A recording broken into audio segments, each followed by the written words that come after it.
जय जगन्नाथ सांग मैंने सीतीश ब्लॉग से आपको स्वागत करुच्ची। आज शुभ सकाळ, आज हूँ रथ यात्रा, तो समस्त को शुभकामना और शुभेच्छा।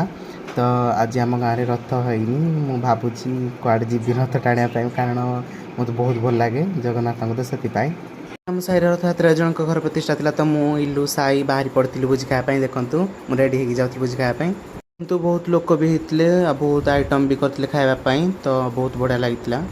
तापर आम बाहरी जाइलु रथ यात्रा देखापी अनुगुल जिलू मु आउ मो नना। तो वर्षा होता भी टे देखो मु ओदा हो जाइए आसे अनुगुल पहुँची जाइए। बहुत लोक होते अनुगुल तो देखो बलभद्र रथ आगे अच्छी आम ये टाणीदेलु। बनरपाड़ आसलु आसला बनरपाड़ टाणु देखो यहाँ अच्छी